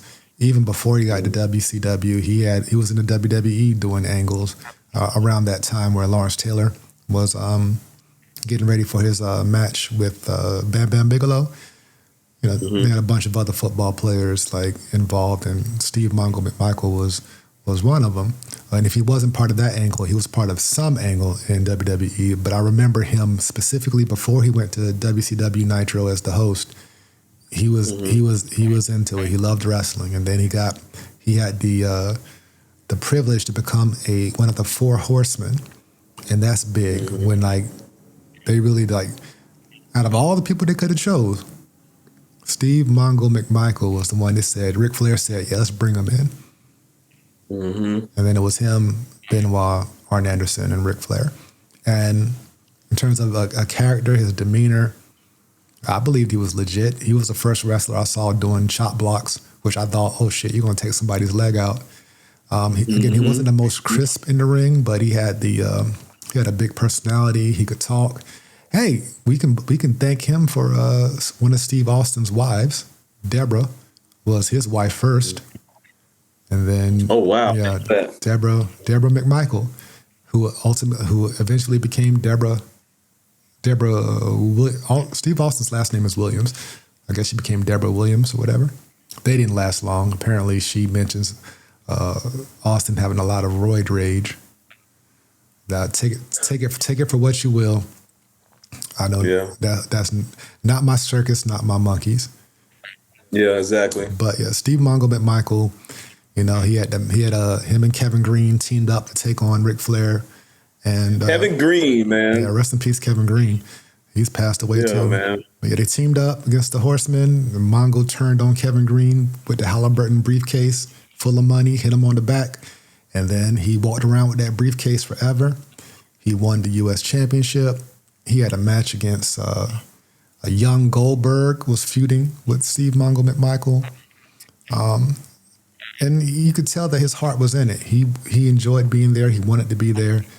And I'm going to miss him because he was part of my childhood. Rest in peace, Steve Mongo McMichael. You will not be forgotten. And Yes, sir. Man, just sad to see legends go. I'm not sure if he was part of the Four Horsemen induction in the Hall of Fame. I don't recall. I think it was just the original Four Horsemen. I think it was the original too. I don't remember them mentioning Steve. Yeah, I think it was Tully, Barry Windham, Arn, and Rick. So those were the ones. But there's been so many horsemen. Sid Vicious was a horseman. Clearly Mongo. Brian Pillman was a horseman. Brian Pillman, Dean Malenko. So Chris Benoit, of course. Ole Anderson, the OG. Paul Roma was one as well. So, yeah, R.I.P. Mongo. On our last segment, before we wrap this up, brought to you by the Godfather, Teddy Long, and Reverend Slick, we got our Go Home segment, where we can just talk about anything that we didn't discuss previously. Anything on your mind in the wrestling world? Oh, man, just very excited. Like I said it once before, I said it again, man. I feel like a kid. It's super cool again, man. Like I can't wait till Monday Night Raw comes on. I can't wait to see SmackDown. I can't wait to the next pay-per-view. The writing is beautiful. Oh my God. And I'm late to the party. I watched Paul Heyman's Pat McAfee interview. Did you see it yet? How good was it? Go watch it.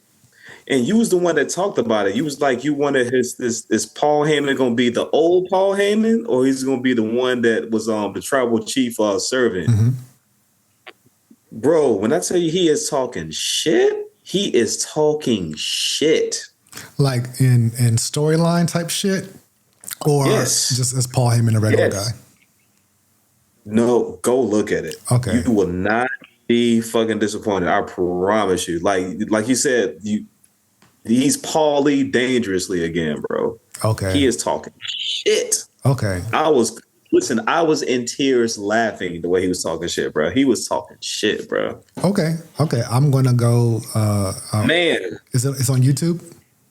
Yes. Okay. Look up Paul Heyman, Pat McAfee interview. He is talking shit, bro. Okay. I'm gonna I will put that on tomorrow while I'm getting my steps or while I'm working out. I like Paul Heyman's since the turn. I've been enjoying what Paul's been doing. I'm gonna tell you what line he said, and I'm gonna let you live, bro. He said, so Michael Cole was on the interview too, right? Mm-hmm. He was like, "We all know, Paul, that you like to go for the highest bidder, and whoever pays you." He said, "How much is Seth paying you to work for him?" And da da da da. He was like, "He's paying me $1 less than Vince paid you to be Jim Ross lackey." Whoa. Fucking ridiculous. Bro, I fucking loved it, bro. He said that shit very confidently and genuinely too, bro. I was in tears. Bro. Shout out to Paul Heyman. Yeah, he did a good job in the showcase too, being the host of the Bloodline showcase. Yeah, he did. He did a good job introducing every match and every superstar. He's a legend, man. Yeah, he is. But when he was watching him last night, we all had the same concern. We're looking at him, it's like, bro, you're turning all red and shit. You're sweating. Yeah. I'm not trying to fat shame. I'm just saying Paul Heyman needs to lose weight, and a lot of it, very fast. He's eating good, man. He's eating good, bro. He need to definitely. I'm with you. He need to watch it, man. He's eating too good. He's eating. I don't know what's on that bloodline table. What's on that cornucopia of food, but he needs to lay off of it because we need him to be around for a long time. And that's just, he looks unhealthy. You can't be turning red during your promo. You know what I mean? So someone needs to get in his ear because it's not hard to do. You just eat less and move more. And I just want to see longevity. See, it's different when you're looking like a Bronson Reed. Like Bronson Reed, while he looks overweight, he's in shape. At least from a cardiovascular standpoint. Same thing with Samoa Joe. You know what I'm saying? But Paul Heyman's not a wrestler.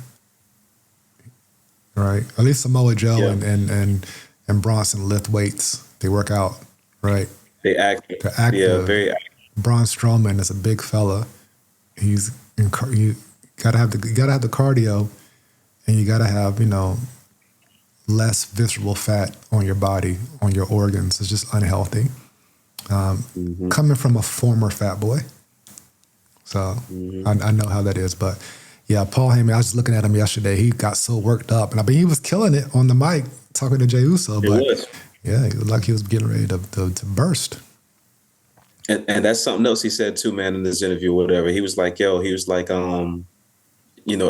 good at what they do, but he was like, give me a microphone. He was like, I'll step to anybody with this microphone. And I was like, yeah. I mean, we're talking about a 40-year OG. So since I started wrestling, he's always been around. So I want him to be around for another 20 years. How old is Paul Heyman? Let's look him up real quick. Paul. I'll say late. Yeah. You say late 50s? Late 60s. You said late 60s. Dead or late? Get your ass out of here, Jack Perry. You don't think so? He's 59. Oh, shit. Well, he looks good. Not saying he looks good, but I'm just glad he's young. You know what I'm saying? Like, yeah, he can. But he looks older. Yeah, he can still turn it around because I want to see like what Braun Breaker is like under his tutelage. Like I want to see another dangerous alliance, another Paul Heyman led stable. Even just the dynamic between Paul and Seth. Right. That's how I know Seth gonna get that belt, bro. Because Paul Heyman with him, he's gonna get that belt. How old do you think? How old do you think Steve Austin is? I'm just sitting here. They got other people's ages up here, so I'm like, oh, how old do you think Steve Austin is?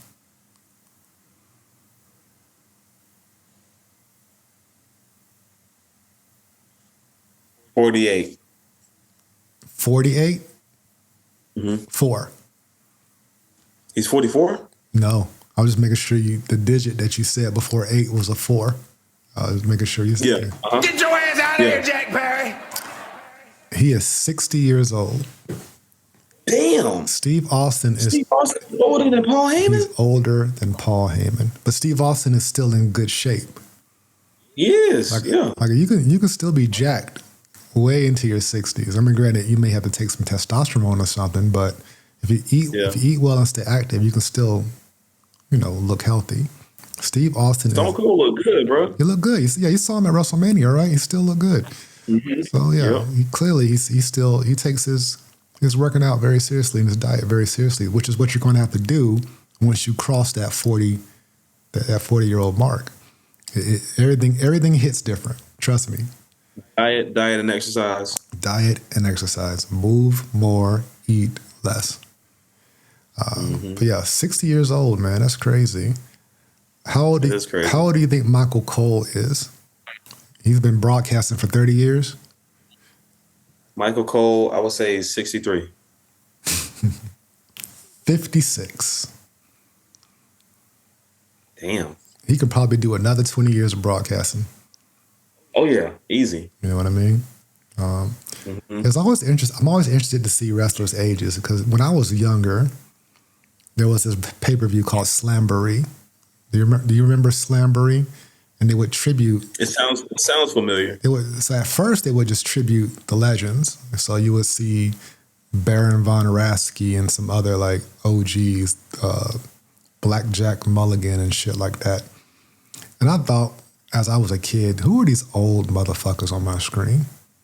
Right? Even Terry Funk, rest in peace, the legend Terry Funk. He looked old to me because I was a kid. You know what I mean? Now I go back, I'm like, oh yeah, Terry Funk was great. I'll go back and watch a lot of these old wrestlers. Like I was watching a compilation of Stan Hansen earlier, and I forgot. Like I didn't like Stan Hansen as a kid because he took the title off of Lex Luger, so I hated him. Mm-hmm. But Stan Hansen was the man. You like the clothesline from hell? Stan Hansen is the OG with the lariat, taking your head off. But I digress. So it's interesting to see, and then especially now that I'm older, right, to see wrestlers like really hit their stride in late 30s, in their 40s. Yeah. Not doing half the crazy shit they did when they were younger, but doing just enough to tell the story they need to tell. Man, Terry Funk was like in his damn 50s doing a moonsault, bro. Terry Funk was like middle-aged and crazy, helped lift up ECW. And Sandman was another one too, bro. Yeah. Sandman was so sloppy, but I love his entrance, smoking the cigarette, drinking the beer, bleeding before he even gets in the ring. Has the can on his head.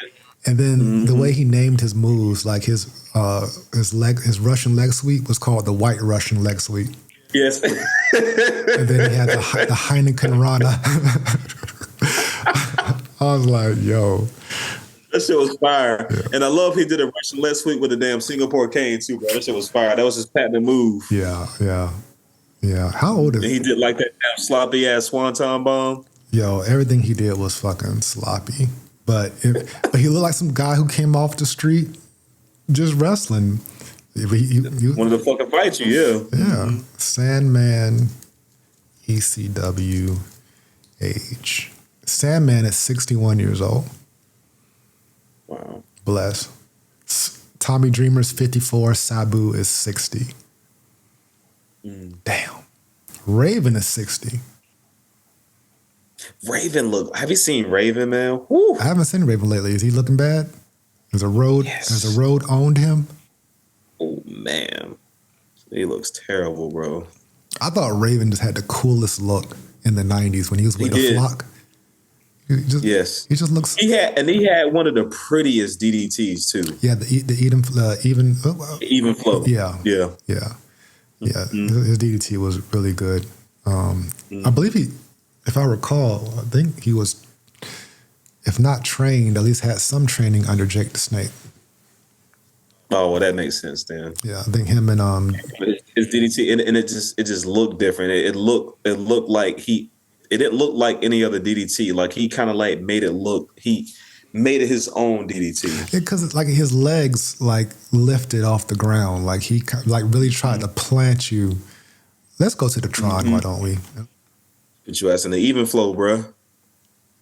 Here we go. I'm gonna put on a little bit of sound. Ooh, yeah, like that shit look pretty, bro. It's gonna disco. Yeah. Oh, let's go back. So he like, yeah, his legs, like he's like he's jumping with it. Yeah. Who's this? Bro, I'm not getting up. I don't give a fuck, bro. I'm good. I'm cool.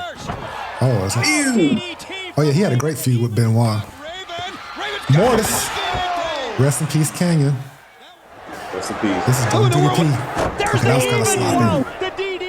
On a kitchen sink. Perry Saturn. Oh!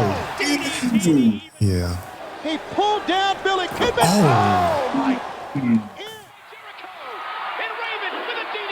Man, that shit look devastating, man. Yeah. One more. Yeah. Yeah, his DDT. Like he snapped, like you said, he lift his legs up with it, snap with it. Like that's what made it look pretty. Yeah. Yeah. He was good. He was a really great worker. He was. I don't think WWE did him right when he came up there. When he was the hardcore champion, he was entertaining. He was, yeah. But when he went to TNA, his run in TNA was pretty good in the beginning, and then he started shifting and reinventing his character and becoming a little more creepy. He had this stable called Serotonin with some people you probably won't remember, but one was Frankie Kazarian, who has been around for a long time. But yeah, Raven is an OG, man. He should get. He is. I'm surprised he hasn't got inducted into the WWE Hall of Fame. Him. I'm trying to think of the ECW talent. Taz is not there. Sandman, Sabu, Tommy Dreamer's not there. Raven's not there. Mm-hmm. You think Just Incredible? Just Incredible's not there. I don't know if he should be. I think kind of like he won't really like. Career was like wow. He came in. He was in WWE for like a little run, right? Yeah, they paired him up with X-Pac and Albert for a while. They were called the X Factor. But before then, do you remember the Portuguese Man of War, Aldo Montoya? Oh yeah. That was my guy. Yeah. I remember him. That was Just Incredible. That what? Yeah, that was Just Incredible. That's funny. That's so crazy, yo. I did not know that. Yeah, just like Rikishi was the Sultan. A lot of people didn't know that. Do you remember the Sultan? Aldo Montoya was Just Incredible. Aldo Montoya was Just Incredible. That is so funny, bro. Yeah, and that's how he got to know X-Pac and the Clique. You know, X-Pac. What am I saying? X-Pac. Well, let me tell you something, brother. What you gonna do? Yeah, that's how he got to know Shawn Michaels, X-Pac, Triple H, Kevin Nash. They were called the Clique. And if I recall, according to urban legend, he was like carrying their bags and shit like that. But he got to know him. So hence when ECW folded and he came to WWE, they paired him up with X-Pac. God damn it, I did it again. Well, let me tell you something, brother. What you gonna do? Look, that's how I know you're a true wrestling fan too, man. Like niggas, when you say Aldo Montoya, niggas would probably be like, who? Mm-hmm. Listen, man, I can't remember what I ate for breakfast, but for some reason, I can go way back in the wrestling time machine and remember some of these things vividly. We should, Matt, too, man. I should probably put together a segment just on, the before and after of the stars that we know, like Stardust. Cody Rhodes when he first came in with no knee pads, teaming up with Bob Holly, and then teaming up with Ted DiBiase. Just how far he came. 3MB Drew. Take a look at the type of geek he was back then, doing air guitar and shit. When you think about it, man, when ridiculous. Road Dogg, remember when Road Dogg was just a fucking roadie? Under Jeff Jarrett, right? Mm-hmm. Then he had that song, like Jeff Jarrett had the country song that was a hit, and then they said, oh, that was really Road Dogg singing. Yeah, I can't wait to be with my baby tonight. I can't wait to be alone with my baby tonight. Yeah. And the strange part is, before they did that, I had believed that was Jeff Jarrett singing. Me too, bro. And then Jeff Jarrett left, and that's how they brought Road Dogg back. Matter of That's how fact, he got started. they tried to bring him back. They didn't. What did he call his name? They called him something James, Jesse James, or something James, Brian James. He was the Road Dogg, Jesse James. But when he came back, he had on the. He was wearing like a honky tonk man type of gimmick. He had like some type of jumper on, for lack of a better term, until they paired him with Billy Gunn. Mm-hmm. But they were trying to do. Remember the smoking guns? It was Bart Gun. Bart and Billy. Gun? Yeah. Yeah, they used to come out with the fake guns. Mm-hmm. So I thought they were so cool when I was a kid. me too. I did. Yeah. But also, I just grew up off of cool tag teams. You know, Rock and Roll Express, fucking Southern Boys, The Rockers. The Rockers, Midnight Express, Oriental Express. Mm-hmm. The fucking Head Shrinkers, Head Bangers. What was that one team, man? It was Greg the Hammer Valentine and somebody else. You know what I'm talking about? He was in a tag team? Yeah, Greg the Hammer Valentine. He had somebody else who was with him. Oh, him and the Honky Tonk Man. They were called Rhythm and Blues. Okay. You talking about yeah. that? Greg the Hammer Valentine? Was it a WWE? It was when he was in WWF. It was Greg the Hammer Valentine and somebody else. Yeah. I don't know. I think that was WCW. Yeah, him and Honky Tonk Man, they were in WWE. Honky Tonk. It was Rhythm and Blues. They were called Rhythm and Blues. Yeah, Rhythm and Blues from 1989 to 1991. Wow. I remember that. Who else? They had, because I really wasn't a big Honky Tonk Man fan, and I still really, I like his neck breaker, at least the move in the video game. I'm like, oh yeah, his neck, what do you call it? Shake, rattle, and roll, I think. Yeah. Mm-hmm. Yeah, man, this was good. Good. I'm looking forward to Backlash. I'll be watching it remotely, but we still can probably do a recording afterwards. It might be a short one because I'll be out of state, but I'm going to take my shit with me, so we'll see. Okay. We'll see. Depending if something big happens. I don't expect any major things to happen at this pay-per-view. Me neither either. I'm just kind of like, let's see like what kind of tone they set for the furthering of the stories. You know what I'm saying? Yeah, 100%, 100%. But I appreciate you, my man. Enjoy the rest of your week. I'll get this uploaded ASAP, and I'll let you know when it's there. And I appreciate you, my man. Hey, appreciate you too, bro, man. Have a good night, man. You too, sir. See ya. Peace. All right, peace. Right now, you're checking out VSOP. Hip hop and wrestling.